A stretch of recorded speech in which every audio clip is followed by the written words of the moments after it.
¿Está enfrente, doctora? Sí. Santiago Escobedo. Santiago Fernanda Guadalupe. Les va. María Fernanda. Daniela García. Ya me pongo. Santiago Mesa. Presente. Presente.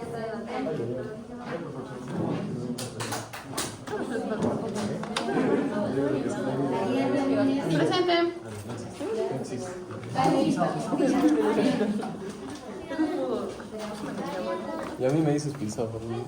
¿Quién? George Vázquez. Es otro caso. Ya tienes solución ya. De Paco. Y Eduardo Villarreal. Presente. Tanto se caían las láminas, creo. Tanto se caían las láminas que han puesto ahora este caso. Parece que solo cuando me tienes algo así, parece que sí. ¿Qué ha dicho la María Fernanda? No, no me ha dicho nada, doctor. ¿Alguien sabe la María Fernanda? No, doctora. ¿Cómo se llama María Fernanda? ¿Cómo se llama? Guardamino. No, estoy soportando. Tengo calor, sueño, sin ganas de vivir. Hambre. ¿Sabes qué comido? Eso. Como de un soldado. Pero no tengo nada de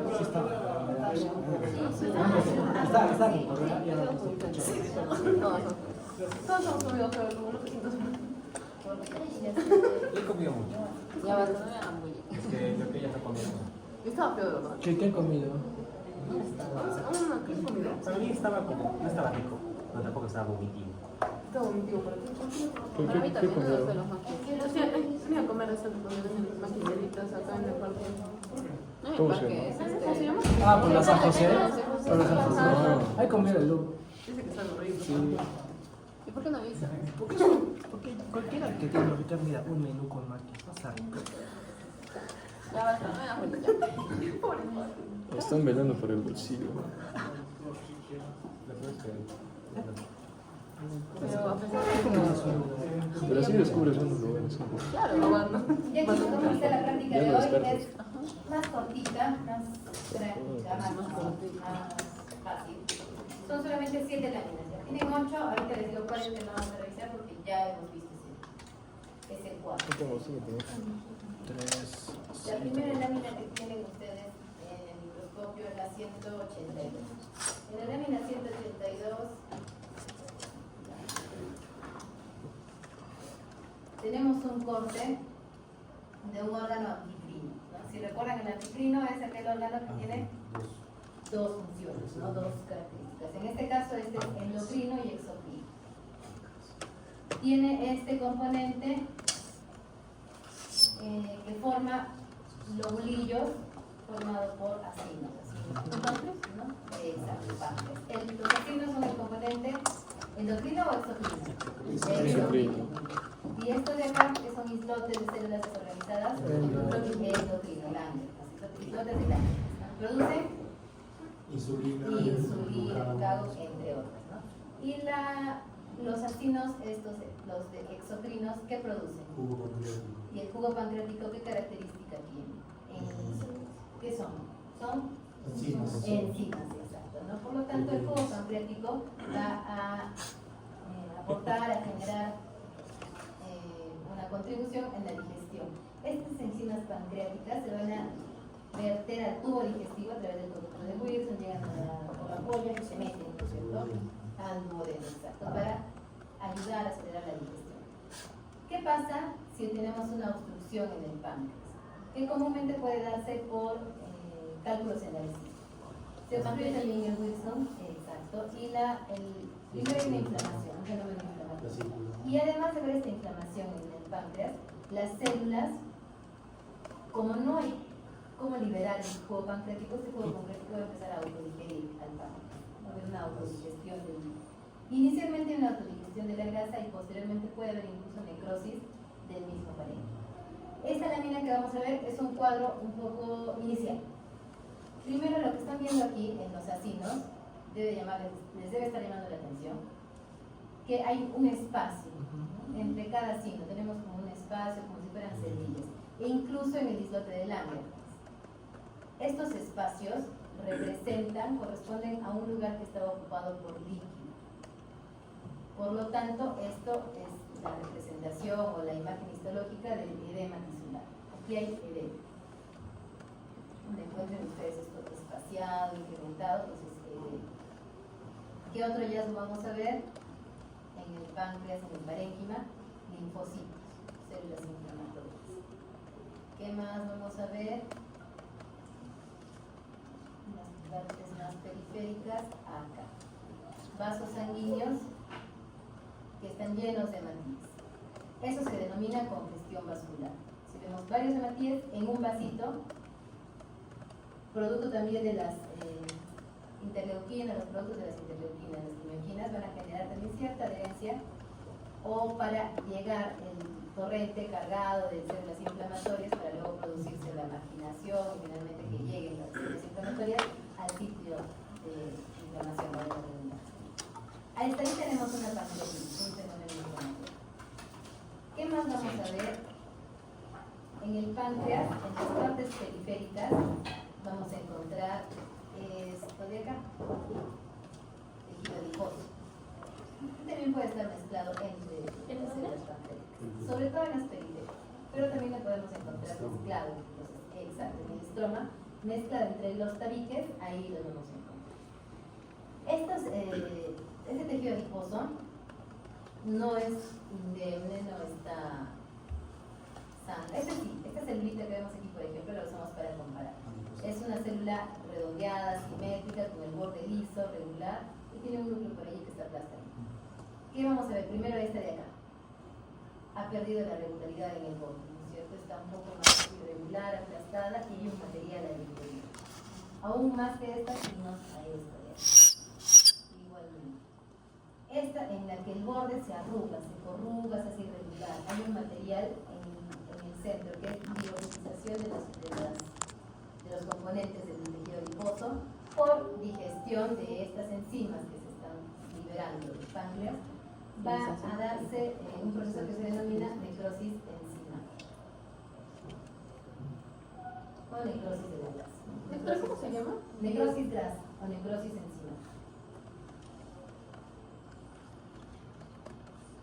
Tenemos entonces hasta ahí pancreatitis con necrosis grasa. Ese es el diagnóstico. Además, ¿qué vamos a encontrar? Que es parte de la descripción, porque es parte de la necrosis grasa, estas estructuras que también son el tejido adiposo, pero que están experimentando saponificación de la grasa. Saponificación. Eso es parte del fenómeno de la necrosis. Llega a hacerse como partículas de calcio. Se hace macroscópicamente, también se va a sentir más duro, con una textura más sólida. Y lo vemos aquí en el corte como si fuera calcio, ¿no? Como depósito de calcio. Se ve así, pero es saponificación de la grasa. En las células adiposas se reemplazan las células adiposas, saponificación de la grasa. Esto no lo van a encontrar así en el parénquima, sino en la grasa. ¿Cómo se ve? No lo veo. Más automático, ¿no? Ajá, bien basofílico, vamos a bajarlo para que vean ahí. Aquí, cada una de estas es una celdilla adiposa. Si miras más delgadito, ¿por qué? Porque estas ya se murieron, aquí hay necrosis. Necrosis grasa, y parte de esa necrosis, como ha avanzado, persiste la inflamación, hay saponificación. Se convierte la grasa en jabón. Eso es entonces la saponificación, la necrosis grasa es parte de la descripción. En el diagnóstico se pone pancreatitis con necrosis enzimática, necrosis grasa enzimática. Y el órgano páncreas. La siguiente lámina es la 14. Pero doctora, ¿cuál es el diagnóstico? Disculpe. Pancreatitis con necrosis grasa enzimática. La siguiente lámina es la lámina 14. En la lámina 14 tenemos un corte. Vamos a ver el paciente. El paciente es un paciente adulto mayor de 75 años, vamos a poner. El paciente acude por emergencia, refiriendo un dolor abdominal de aproximadamente unas 12 horas de evolución, y concomitantemente además el paciente les dice que no puede evacuar, no expulsa heces, no expulsa platos, y tiene además náuseas que llegan al vómito, y este vómito Ustedes lo han visto, la presencia ahí en emergencia es un vómito borráceo con más de los fechos. ¿En qué diagnóstico clínico, clínicamente, qué podrían estar pensando? Similar, es marrón como sangre digerida, pero que parece heces. ¿Úlcera? Pero parecen heces, con mal aroma. Obstrucción. Una obstrucción intestinal. Me saca 6 Santiago. Una obstrucción intestinal. El paciente está evacuando un material fecalolideo, por la huele muy mal. Y no elimina heces, no elimina platos. La obstrucción intestinal puede ser por muchas causas. Puede ser por un hilio paralítico, si el paciente la ha operado recientemente, puede ser por heridas y adherencias si tiene una operación mucho más antigua, puede ser por un vólvulo, puede ser por causa tumoral, etc. Puede ser cualquier cosa. Pero ¿qué es lo que vamos a ver? Vamos a poner, por ejemplo, que sea por un vólvulo. ¿Qué ocurre en el vólvulo? Se tuerce el intestino y se va a comprometer la irrigación. Al haber un fenómeno de disminución de la irrigación, ¿qué es lo que va a ocurrir en el tejido? Isquemia tisular, es falta de oxigenación, ¿no es cierto?, en la sangre. ¿Cómo lo vamos a ver? Si hay una falta de oxigenación, ¿qué va a pasar con las células? Van a morir. ¿Cómo vamos a identificar esta muerte? Primero acá vamos a ver en el tejido, esta muestra, este cortecito es el que más se parece a la normalidad. Este es el epitelio, la mucosa del intestino, la muscularis de la mucosa, esta es la submucosa muscular y por debajo las células. Si bien identificamos la arquitectura, esta mucosa no es normal, está llena de hematitis. Hay hemorragia en la mucosa. Si nos acercamos, vamos a ver que también hay células inflamatorias. Células inflamatorias. Ahí están, ¿no? Células agudas, crónicas, una información importante. ¿Qué más vamos a ver? En la lámina propia hay también, perdón, la lámina propia y hemorragia. En la submucosa ya no hay tanta hemorragia, pero que hay esos espacios en blanco, edema. Y esta sangre metida en un vasito, congestión vascular. La congestión y el edema son signos de inflamación. Cambios grasos, también parte de la inflamación. Todo esto nos habla de que hay un fenómeno inflamatorio, que hay inflamación y además hay hemorragia. En las fibras musculares que encontramos aquí en medio. Pareciera atrofia, pero es más bien, miren, lo está ahorcando. Este espacio que está en blanco alrededor está apretando las fibras musculares. Edema, más edema.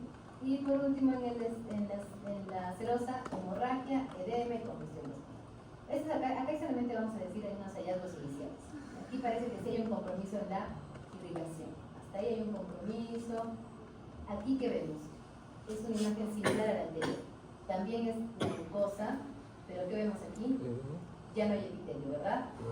Está denudado. Comparemos con la anterior. Aquí sí hay epitelio. Acá vemos. Y si acá ya no hay epitelio, vamos a ver por qué no hay epitelio, qué está pasando. Vamos a ver que incluso en las células de la mucosa, en el intestino ustedes saben que hay vellosidades, criptas, ¿no es cierto? Criptas, vellosidades, y acá vemos algunas. Miren, por ejemplo, este de acá, es lo que debía ser una glándula, pero está quedando más bien como un rastro de dónde se encontraba la glándula. No vemos células vivas. ¿Cómo sabemos que no hay viabilidad? Los núcleos, ¿de qué color están? Rosados. Hoy deberían ser bien basofílicos, morados. Estamos viendo eosinofilos, igual acá. Estos núcleos han perdido la basofilia, están yendo entonces a muerte celular, están muriendo. Y si hay una muerte celular con inflamación, ¿qué es? Necrosis. Este es un tipo de necrosis en el que vamos a identificar, aún habiendo muerte celular, el lugar donde se encontraban las estructuras. Esta arquitectura se preserva. Y acabamos de ver de cerca cómo también se preserva la arquitectura de las glándulas. Tenemos un rastro donde está ahora la célula. ¿Qué tipo de necrosis es esta? Coagulativa. Esta necrosis coagulativa se da por esa causa, ¿no? Por déficit en la oxigenación.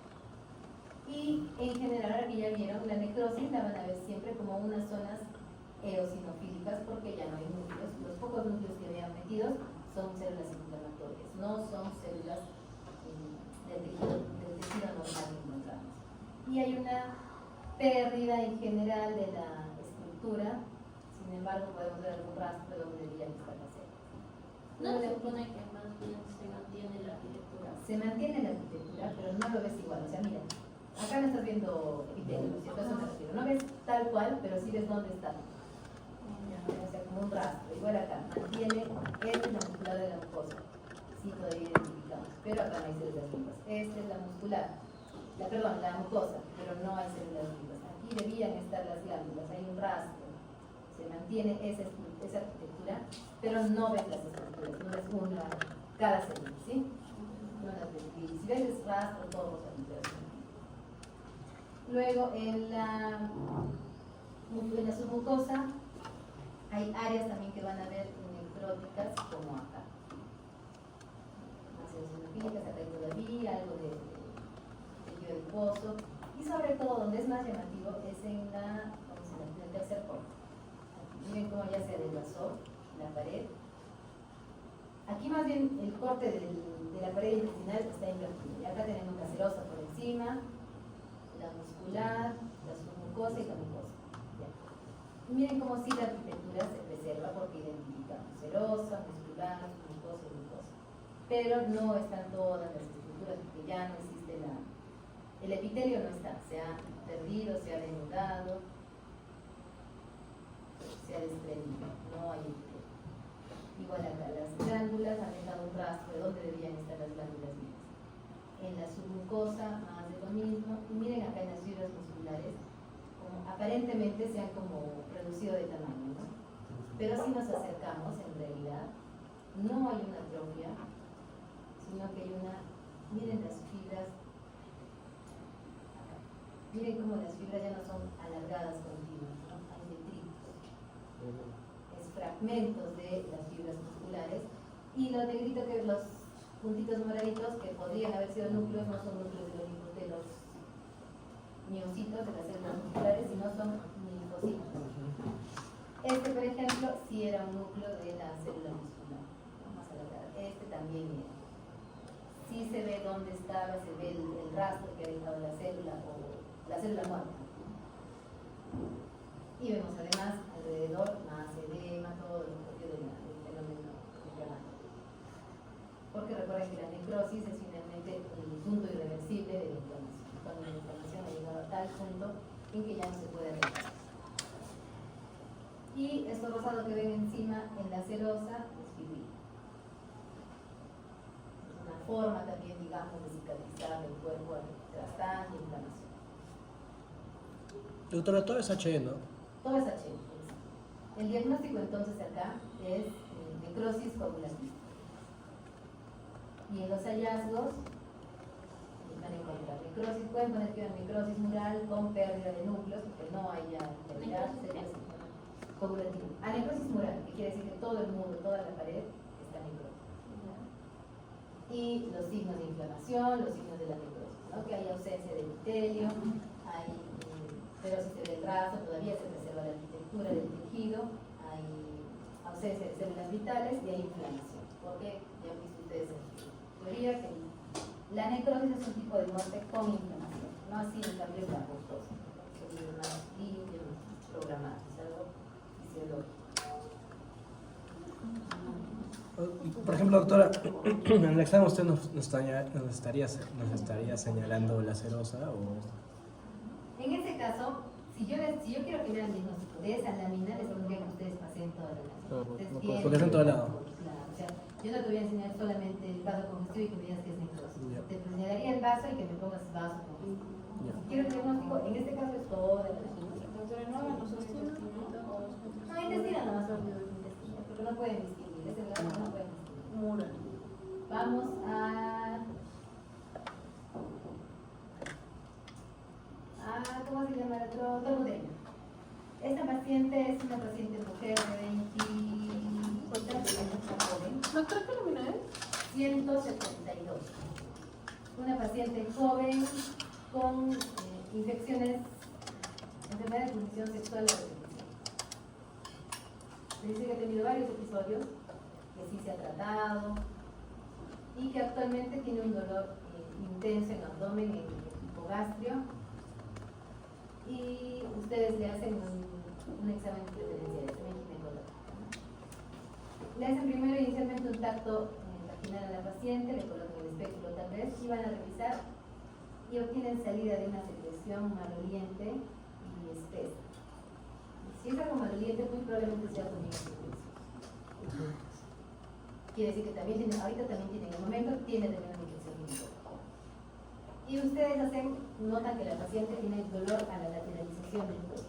¿Cómo se objetiva este dolor? Ustedes hacen tacto, colocan la otra mano en el abdomen y presionan levemente y a la vez lateralizan el cuello hacia la izquierda y luego hacia la derecha. Y en esa maniobra la paciente le despierta un dolor intenso, porque por irritación y hipotis tirantean los ligamentos que van a la. Ese dolor, el signo del dolor a la lateralización del cuello es solo de una enfermedad pélvica inflamatoria. La más frecuente, lo que vamos a ver a continuación. Tenemos una muestra de trombouterina.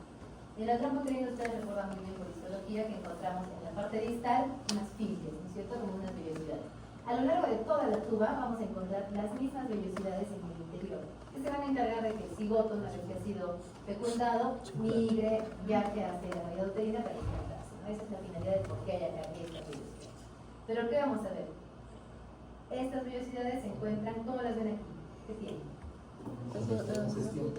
Hemorragia. Esto es congestión. Dentro de un vaso sanguíneo, congestión. Liberado así en el intersticio, hemorragia.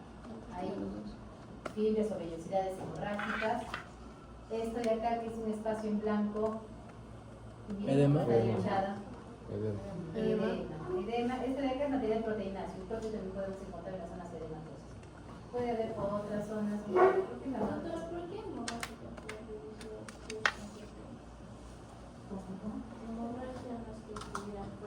Está fuera del vaso sanguíneo.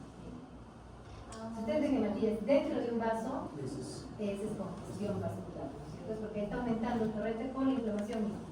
Y se llega a salir porque ya la inflamación es más marcada, más severa. Hay hemorragia en el intersticio o en la lámina propia de la trombouterina. Hasta ahí, con esos hallazgos, edema, congestión, hemorragia, ustedes pueden pensar que hay signos de inflamación, pero sí parece que hay alguna inflamación. ¿Con qué vamos a hacer diagnóstico?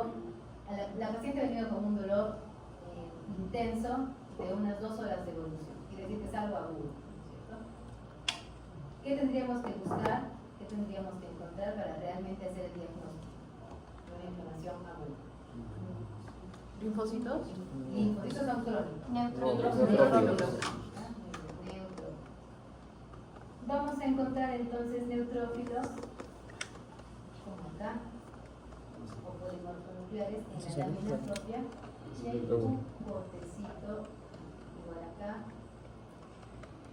Vamos a ver incluso que se llegan a meter al epitelio. Los neutrófilos en la lámina propia y se meten en el epitelio. Entonces, efectivamente, van a encontrar personas donde hay muchos más. Neutrófilos, entiendes. El diagnóstico entonces, ¿cuál es? Inflamación aguda. La hemorragia Fibras, está vellosidades, Inflamación vellosidades aguda. hemorrágicas. inflamación aguda. Pero ¿cómo le van a decir, señor? Usted tiene una inflamación aguda nada más. Inflamación pélvica aguda. No. La enfermedad pélvica inflamatoria es un síndrome clínico. La enfermedad pélvica aguda inflamatoria es un término clínico. Ustedes están viendo la lámina. Con la lámina, para hacer diagnóstico, primero siempre hay que recordar qué órgano están viendo.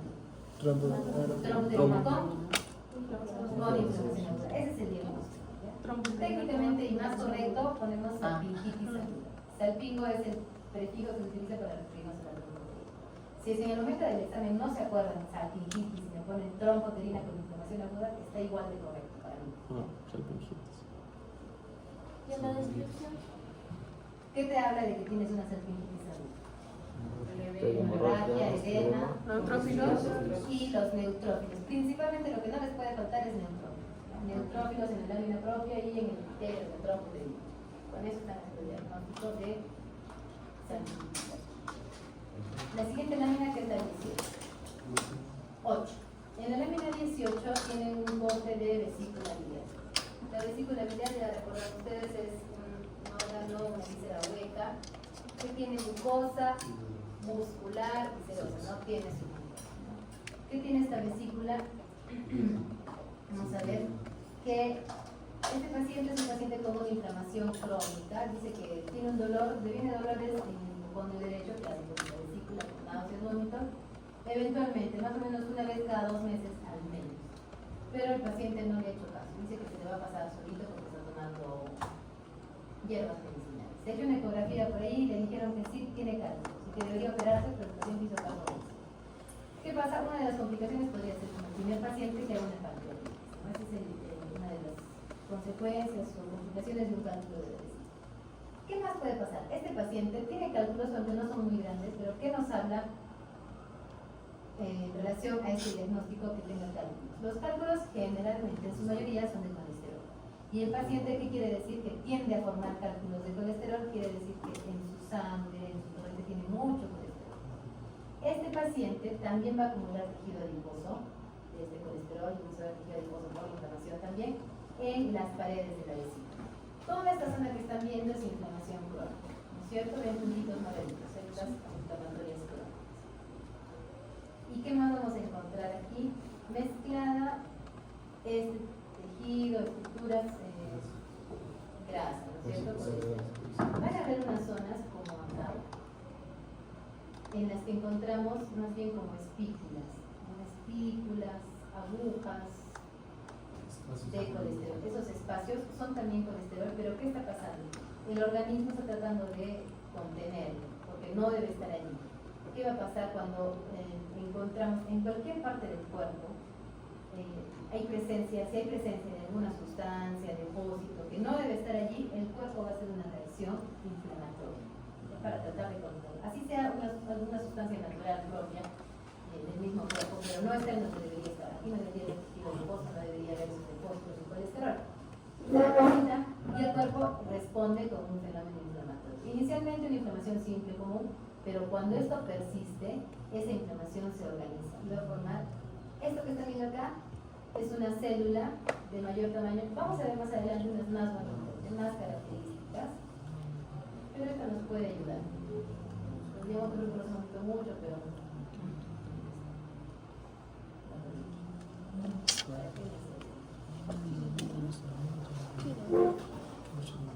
ya vamos a considerar esta. ¿Qué es Toda eso? esta es una misma célula, ¿sí? Ahorita la volvemos a estudiar. No, no sé. Es estos de acá redonditos que tienen casi puro núcleo, linfocitos. Las que tienen más citoplasma y un núcleo más grande, macrófagos. Linfocitos, macrófagos. Este de aquí, que también parecen macrófagos, pero que se han pegado, se han juntado, es una célula gigante multinucleada. La célula gigante multinucleada está formada por macrófagos activados, que responden a un fenómeno inflamatorio, a una lesión ocular. ¿Qué hay además? Bueno, hasta ahí. Células linfocitos, macrófagos y células gigantes multinucleadas. Las tres estructuras organizadas de forma casi siempre redondeada nos van a hablar de la presencia de un granuloma.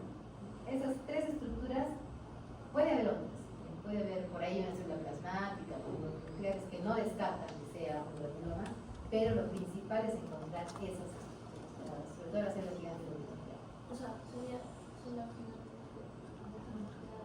Linfocitos, macrófagos y linfocitos. y las células que hacemos eran Macrófagos activados, así se llama. Una vez que el macrófago encuentra dónde actuar, se activan y se juntan los demás para responder frente a, en este caso, frente al colesterol, ¿no? Por ejemplo.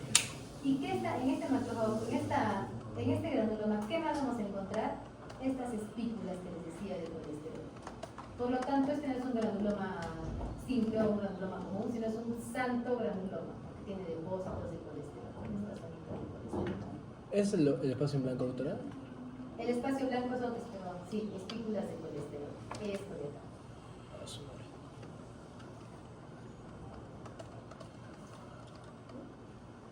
Es un tipo nada más de inflamación crónica que está en relación a que el paciente retiene o acumula colesterol.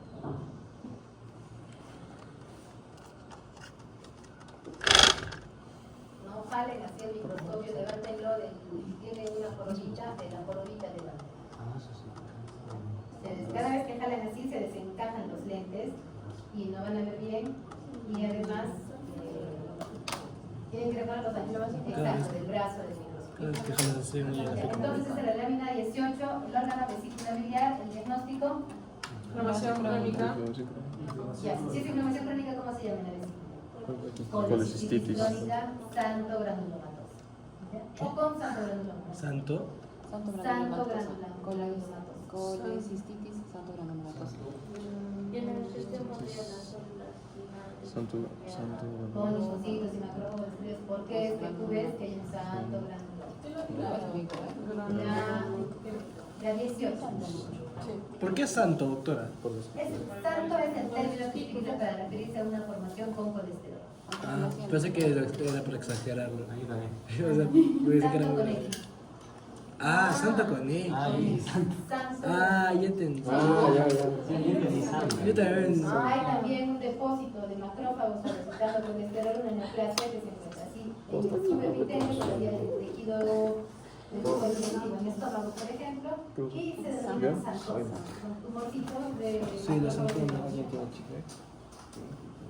Ahí tuvimos entonces el santo.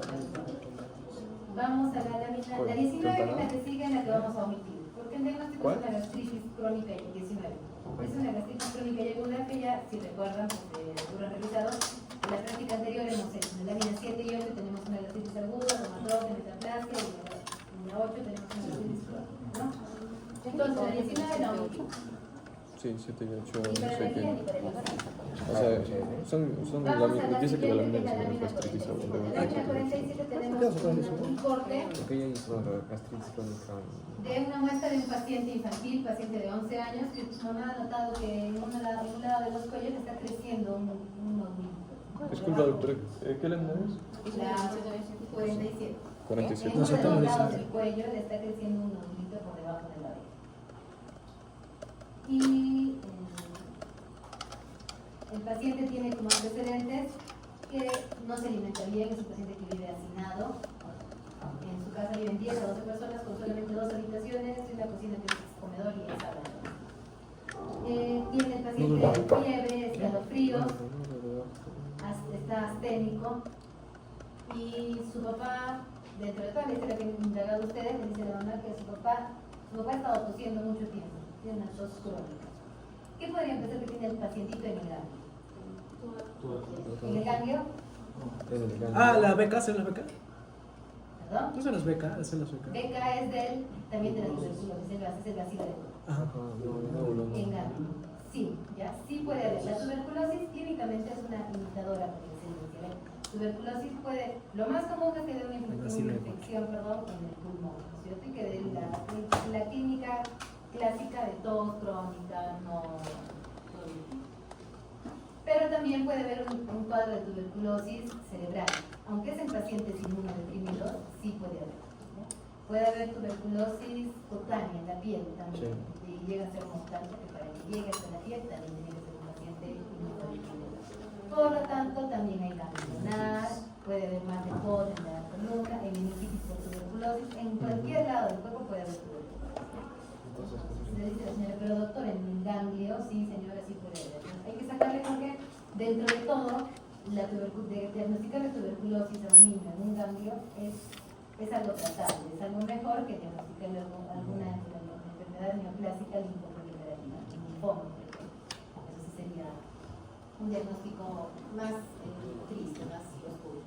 Entonces, ustedes sacan el ganglio al paciente y en el ganglio les llega para que lo evalúen. Ustedes recuerdan muy bien que en el ganglio hay una zona, en el ganglio normal, una zona de la superficie que es la cápsula, ¿no? Por debajo de la cápsula, en la zona subcapsular, ¿qué deberíamos ver? Nódulos linfoides. ¿Esos son nódulos linfoides? Los nódulos linfoides, recuerdan ustedes, son unos nidos redondeados de células oscuritas, un redondo basofílico, que tiene un centro claro, un centro germinal, ¿no es cierto? Aquí estamos viendo más bien que todo el nódulo es claro. Entonces, no pareciera. Vamos a ver más profundamente que en todo el ganglio vemos esas estructuras nodulares. ¿Qué nos llama la atención? Vamos a acercarnos a uno. estamos viendo, ¿no es cierto?, que hay varios redonditos. Sí. Sí. Vamos a ver este de acá, ¿ya?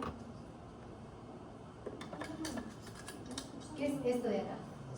Una célula gigante multinucleada. Esto de aquí también, aunque no está muy bien orientado. Esta de acá, que es más pequeña, también, célula gigante multinucleada. Esta de acá también. Entonces, si hay célula gigante multinucleada, estos puntitos linfocitos y macrófagos es un granuloma. Cada uno de esos redonditos que veíamos son granulomas. Estos granulomas tienen dos características. Uno, las células gigantes multinucleadas que conforman este granuloma tienen una organización especial o disposición especial de los núcleos. ¿En dónde se encuentran? Como en un borde. Miren, en un lado. Toda esta es la célula y acá en un lado están los núcleos. Toda esta es la célula y están en este lado. Los núcleos de las células gigantes multinucleadas se encuentran hacia la periferia, rodeando el borde de la célula. Si ustedes revisan alguna literatura, sobre todo si es antigua, antes se decía que estas células tienen los núcleos en herradura común. Pero no, se vio que en realidad están en toda la periferia, solo que ustedes saben que lo que estamos viendo es un corte tridimensional, no siempre vamos a pasar el corte por todas las células. Tenemos un segmento de núcleo. Y se puede verse en herradura, en media luna, o podemos ver rodeando toda la célula. Sí. Esas células se llaman células gigantes tipo Langerhans, no Langerhans, Langerhans. Y son características de los granulomas por tuberculosis. Normalmente no podemos hacer un diagnóstico de una inflamación, salvo que no estemos viendo los microorganismos que ya han conocido ustedes. Si yo no veo el bacilo de Koch, no puedo decir que es si no veo treponema, no voy a decir que sí. En este caso, como esta célula gigante multinucleada es muy característica de la tuberculosis, sí podríamos aventurarnos a decir, sí podríamos decir que casi un 99% eso es por tuberculosis. Y hay otro hallazgo importante. En este granuloma, todo este granuloma, vemos que hay una zona diferente en el centro, ¿sí? Más eosinofílica, que parece ser más homogénea, no tiene núcleos, todo se ve rosadito, igual esta zona, ¿no? Rosadito. Entonces, ¿qué podría ser si lo que estamos viendo es eosinofílico y no hay núcleos? Los núcleos que hay son linfocitos. Algo eosinofílico, fibrilar, hay como detritus, hay muerte celular, necrosis. Miren cómo se ve de irregular. La fibrosis es bien delgadita y ordenada. Aquí hay como más desorganización, está todo despulido, irregular, hay un enmarañado. Eso es necrosis. El ganglio, el granuloma por tuberculosis tiene necrosis central. En el centro de los granulomas vamos a ver necrosis. Y esa necrosis central, macroscópicamente incluso se puede identificar y se va a ver como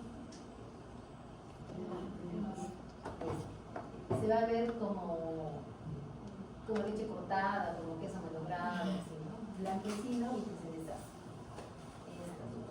Estas son. Entonces, si tenemos un granuloma con células gigantes multinucleadas tipo Langerhans y necrosis central, eso es un granuloma con tuberculosis.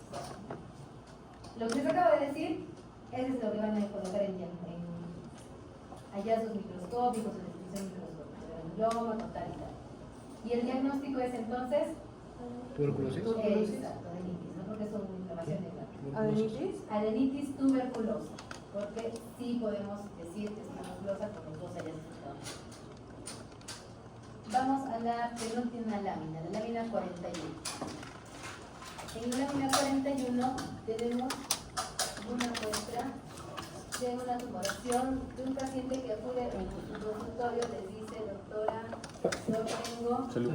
yo tengo enfermedad renal crónica, porque tiene el ácido úrico elevado. Y me ha aparecido hace un tiempo, ya 4 meses, una lesión nodular, un puntito en la articulación del primer dedo del pie.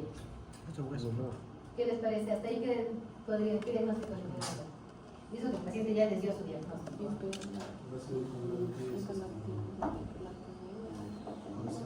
Gota, ¿no? Comúnmente conocido como gota. Entonces, señor, usted tiene gota. Sí, yo tengo gota. ¿Qué es la gota? Una acumulación del ácido úrico en sangre. Hay por un incremento en la producción por ingesta, por ejemplo, muchas carnes rojas, o hay una dificultad en la eliminación. Por eso se aumenta el ácido úrico en sangre. ¿Y qué pasa? Se empieza a depositar en forma de cristales de urato monosódico o disódico en el tejido periarticular, predominantemente a nivel del pie. Pero puede ocurrir también en codo, en otras regiones, lo que es lo más frecuente en el primer dedo gordo. Le sacan ustedes la lesión, dicen hay que extirpar, señor, le duele mucho, está muy grande, ya le sacamos, y de paso para ver si no es nada mal. Uno de los diagnósticos diferenciales, hablando también de una metabulopatía o de una alteración similar, es que estos depósitos fueran de calcio. Obviamente en la microscopía se van a ver distintos, pero antes de que ustedes le saquen al paciente, ¿cómo podrían saber si es de calcio o es de ácido úrico? Con una radiografía. Radiológicamente el calcio es radio opaco, ¿no? Es como la composición del hueso es de puro calcio, es bueno, de calcio, por lo tanto el calcio sería blanco, ¿no? En cambio el ácido úrico es radiolúcido, no veríamos una imagen blanquecina, sino algo negro. Le dicen, no señor, lo probable es que esto sí sea solamente su gota, del diseño, vamos a estudiar. Todo este depósito grande que están viendo que se acumula, son los cristales de urato. Y deja esos espacios en blanco, ¿no? Por su característica que es relativamente de una forma medio sólida. Cristales, hendiduras. ¿Qué más vamos a ver? El cuerpo está tratando de contenerlo, de localizarlo, ¿sí? De alguna forma lo encapsula. Y yo les dije que el organismo, cada vez que siente algo extraño, que le aparece algo extraño, va a hacer una respuesta. Va a generar una respuesta inflamatoria para contener o eliminar, que es lo que está generando la inflamación. Y vamos a encontrar en las zonas estas donde hay estas tabiques de tejido fibroso, vamos a encontrar linfocitos, macrófagos y células gigantes multinucleadas. Aunque no es muy claro, sí van a encontrar por allí las células gigantes multinucleadas. No son granulomas muy floridos, muy bien formados, pero hay gigantes multinucleadas, ¿no? Y estas células gigantes multinucleadas, a diferencia de la que hemos visto en tuberculosis, la de Langerhans, va a tener los núcleos en cualquier organización, en cualquier disposición. Puede que casualmente encuentren una como esta que tiene la periferia, ¿no? Pero lo lógico es que en todas partes. Esas células gigantes con los núcleos desorganizados se denominan células gigantes tipo cuerpo externo. Y es lo que les va a hacer la distinción. Yo solamente les mostraré el granuloma, ustedes fíjense en cómo están los núcleos de esa célula. Hay esta célula gigante, macrófagos, no porque está en el vaso, se lo cuenta. Y linfocitos, claro, justo aquí no hay un linfocito. Aquí hay un linfocito, pero ahorita abajo.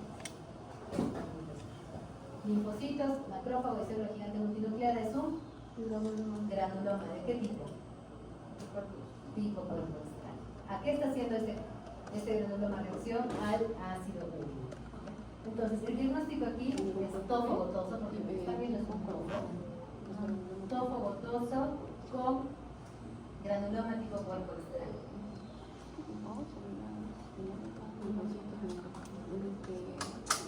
Y la descripción para poner depósitos de urato con reacción inflamatoria con granulomas y células gigantes tipo cuerpo extraño.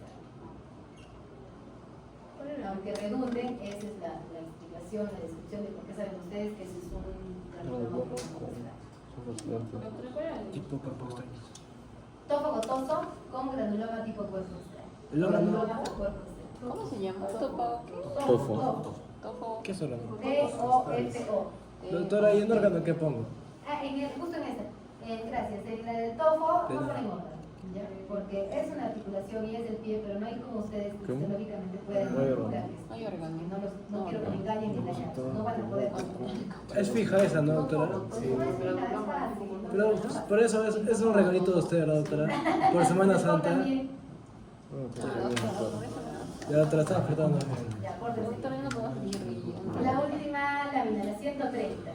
En esta lámina 130 tenemos una muestra de un paciente que dice que tiene un granito, lo que comúnmente conocemos como granito, perdón, en la espalda alta, por el cuello, casi todo. Este granito se le junta al paciente, dice el paciente que se le desaparece y aparece. Y le preguntan bien, ¿cómo desaparece? Es que lo reviento, le saco la grasa que tiene el granito, porque es lo que comúnmente decimos, y no sé, doctora, al mes, a los meses me vuelve a salir. Otra vez. ¿Por qué volvería a salir?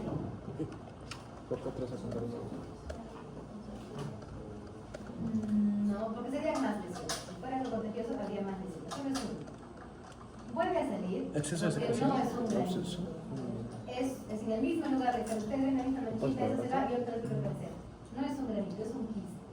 En los quistes, estos quistes van a producir un material. Los quistes siempre producen algo, si sea un líquido, lo que sea. Producen algo y eso se acumula. ¿Qué es lo que hace el paciente cuando dice que lo presiona, lo aprieta y sale? Lo está drenando, es como que vacía la bolsita, pero deja ahí el tejido que produce, ¿no es cierto? El tejido, aparte de la cavidad, deja el tejido, deja ahí la pared del quiste. El quiste entonces, como otra vez está vacío, vuelve a producir lo que producía y el paciente sigue reventando, sigue saliendo, es un círculo que nunca va a acabar, porque no ha quitado la pared del quiste. Para tratar un quiste hay que sacar el quiste por completo, toda la pared. A veces es necesario incluso, como en este, sacar no solo el quiste, sino el tejido alrededor. Vamos a ver por qué. Primero estudiamos el quiste. Este quiste, para darle nombre, vamos a ver de qué tejido está tapizado, qué tejido forma, ¿Epitelio? que es todo este saquito, y qué material se está produciendo. ¿Qué tejido es este? El certificado plano, Queratinizado. queratinizado o formificado, ¿no? Es muy similar a la piel. Es un tejido escamoso muy similar a la piel, es probablemente de la misma piel. ¿Qué es lo que está produciendo? Pero han visto ustedes que tiene capa córnea, ¿no es cierto? Es queratinizante. Entonces, ¿qué hay acá al centro? Queratina. ¿Qué produce y qué bota su granito del paciente? ¿Queratina? Queratina, no es grasita, no es pus, sino queratina. Está botando. Sale queratina y tiene acá su quiste. Este quiste se llama, por ese epitelio y por lo que produce, se llama quiste epidérmico de infusión. Porque es como que la misma piel se ha metido. Porque esto ocurre en los folículos, salieron de los folículos por ahí. Quiste epidérmico de infusión. Este quiste epidérmico, el paciente les acabo de decir que lo revienta, ¿no? En la superficie lo abre y saca la queratina. Pero esa manipulación que le hace el paciente también genera una infección o una ruptura en la parte profunda. Tantas veces lo ha roto el paciente que lo ha presionado, que lo ha llevado a romper por la parte profunda. ¿Y qué saldría por aquí? La queratina que sale de la superficie también se mete por acá. Y yo les acabo de decir, hace un momento, que cualquier sustancia en el cuerpo que esté en un lugar que no debía estar, va a provocar una reacción inflamatoria. Esto que ven ustedes aquí es queratina. El cuerpo reconoce la queratina y se desencadena un fenómeno inflamatorio. Inicialmente solo los nucleares, yo que sé, linfocitos que hacen una reacción, por eso el paciente inicialmente seguramente se le ponía rojo. Se le como deshinchado, se le ponía rojo, pero el paciente se hizo ver porque ya alrededor había estaba formando una lesión más eritematosa y endurecida. ¿Qué hay acá? Estos de acá, ¿qué son? Gigantes multinucleados, tipo cuerpo extrañizado. Miren los núcleos bien desarrollados en cualquier lado. Y por lo tanto, 6 células gigantes multinucleadas que debe haber al ladito, linfocitos y macrófagos. Todo esto, granulomas. ¿Granulomas de qué tipo? Cuerpo extraño. ¿En respuesta a qué? A la queratina. Ahí está, todo lo que acaban de decir, este es en la descripción. Vamos a englobar. El diagnóstico entonces es quiste epidérmico roto con granuloma tipo protesta. ¿Tiene que ser roto, doctora? ¿Cómo? Tiene que decir roto. Tienes que decir roto, porque si no, no podrías explicarle por qué hay un quiste. Me vas a dar 2 diagnósticos aparte. El roto, únelo. No podríamos explicar que hay un granuloma. No necesariamente, puede ser que haya sido por otra causa. Estos granulomas, como les digo, responden a cualquier cosa. Podría ser, si yo no veo que está roto o no veo que está saliendo aquí la Una queratina, pregunta, pero si podría incluso si ser la que el gigante paciente está esté esperando, inyectado ¿cuánto con pondría? cualquier sustancia. La inyección de silicona, el de Botox no he visto, la verdad, pero la O sea, inyección de si tengo silicona líquida también produce un reacción. cuerpo extraño, no La colocación solamente de un cuerpo prótesis de extraño, silicona también produce reacción granular. tengo que poner Entonces, quiste, cualquier cuerpo materia de extraño, o una astilla que va a ciudad producir teatro, reacción granular. ¿cómo es? Quiste, piérmico roto. Y se hace un nodo, Con la- una inflamación que se organiza, se pasa el fibroso, se acumula fibrina en los costados, se hace un nodo. Doctora, acá En tampoco esta hay página órgano. La descripción va a ser un poco más redundante, ¿no? Hay un quiste de epitelio certificado plano cosmetificado que se rompe con salida de queratina y hay una reacción o granuloma, reacción granulomatosa con células gigantes tipo cuerpo extraño. Es casi explicar un poco el diagnóstico. Doctora, acá tampoco hay órgano. Aquí sí piel, Ah, la lesión está en la piel. Por eso, en este caso, ¿no? O sea, pueden saber y van a saber que es piel. Lo que no pueden saber es que es de la espalda, alta, baja, si es del brazo. Pueden saber que no es cara porque no hay glandulación. Pero sí. tampoco hay folículos pilosos. Exacto, glándula sebácea y folículo piloso, fertilidad pilosa.